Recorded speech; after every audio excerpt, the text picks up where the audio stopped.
We were very diligent in our quality control on the data and looked very closely at the patterns of life of each of these devices to rule out passers-by, people who maybe worked at a location that was close to a drop box. In order to make our study, in all cases, in all states and all jurisdictions, these devices had to go to a certain number of drop boxes and a certain number of nonprofit organizations. If they didn't meet those two criteria, whatever the threshold may be, if they didn't meet those two criteria, they wouldn't be in our study. Earlier this week, we interviewed Dinesh D'Souza, producer of the new documentary film 2000 Mules, in which the filmmakers use cell phone geo-tracking, other data, and eyewitness interviews to make a very strong case for widespread voter fraud in key swing states during the 2020 presidential election.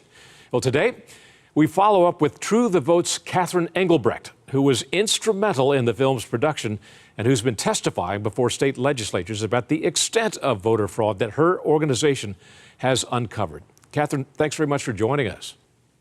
Oh, thanks for having me, Doug. I really appreciate your appearance here, especially because we did have Dinesh D'Souza, the film's producer, on earlier in the week. But since his appearance, the Associated Press, as I'm sure you know, has come out with a fact check of the film, and they've pretty much trashed it. The new and improved Associated Press, I should say, with a little bit of irony and sarcasm. But in any event, let me just cut right to that chase and tell you what they say about your film and let you respond. A film debuting, they say, Sure, in over 270 theaters across the United States this week uses a flawed analysis of cell phone location data and ballot drop box surveillance footage to cast doubt on the results of the 2022 presidential election.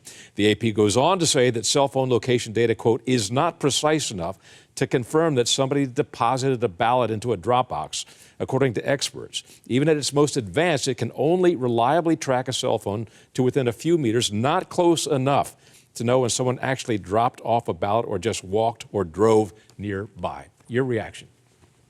That's inaccurate. You can track up to 18 inches. Up to 18 inches, okay. And then you also overlaid that data with where they had come from, correct? So you were able to weed out passers-by?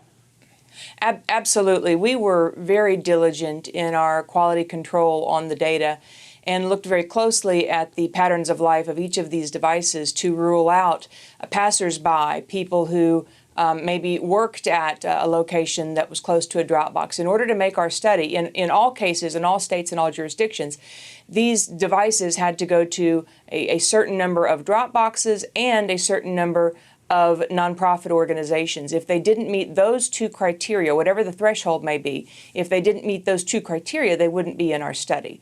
And so, and the criteria was very high in every state. Georgia, for example, you had to go to 5 nonprofit organizations or 10 drop boxes minimum, but the average number across all of our studies was 38 drop boxes. 38. So these patterns are way outside the norm.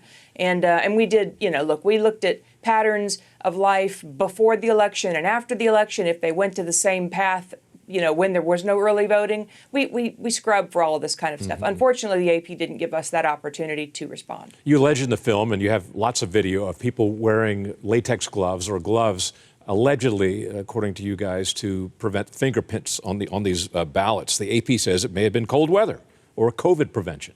Your response? Then why did they peel the gloves off as soon as they cast the ballots? Great point. I was unaware of that.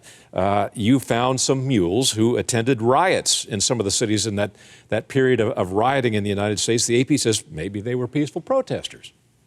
Maybe so, but they show up on ACLA database as being involved in violent riots. You found people photographing ballots as evidence that they were doing their job to collect payment. Now, the AP says lots of people photographed their ballots, which is news to me. News to me also, but in fact, they were photographing themselves dropping the ballots into the ballot box, or after they had already dropped it, taking a picture of just the ballot box. So make of that what you will. Our informants tell us that's how they get paid. All right, I want to move on from that now. The AP did not touch lots of key things which you have worked on diligently, for example, not only in this movie, but in your testimony before the Wisconsin State Legislature, that a lot of private money was thrown into this election primarily by Mr. Zuckerberg of Facebook, these so-called Zuckbucks, which went overwhelmingly to Democratic affiliated nonprofit groups. Yeah, absolutely. And it boggles the mind to consider that $470 million was injected, private funds injected directly through grants in such a short period of time to mobilize the purchasing and construction and installation of drop boxes. It's almost as though it might have been planned far before.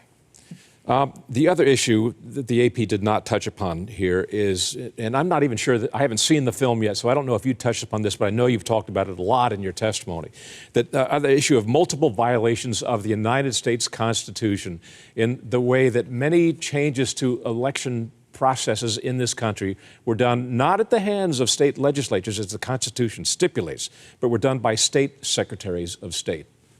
Absolutely, by secretaries of state, by bureaucratic fiat, by lawsuits, by consent decrees. Under the cover of the fog of COVID, our election process was changed in ways that few Americans recognize or realize. And at the time, it was all because there was a pandemic. But now, as we knew then would be the case, the push has been to codify those changes to make them permanent. Many states are pushing back against that, but more needs to be done. Last question. You suffered the indignity, as I, having been a TV news reporter for 40 years, have suffered many times. When you think you have the lead story, when you think you have a big story that's going to be at the top of the newscast or on the front page of the paper, it gets wiped off because of breaking news. And in this case, the night of your audition first showing at Mar-a-Lago, this news from the Supreme Court leak broke. How did it affect the initial showing? Well, I mean, all the theaters were sold out, and it's trending across all the social platforms. So I think the word spreading. Look, the leak was, very telling and incredibly important, but it's all part of this fabric that we find ourselves woven into right now, of sort of a mosaic of everything's extreme. Truth has got to find a way, and we're not going away anytime soon. So I'm confident that our headlines, many of them are yet to be made. Catherine Engelbrecht of True the Vote. Thank you very much, Catherine.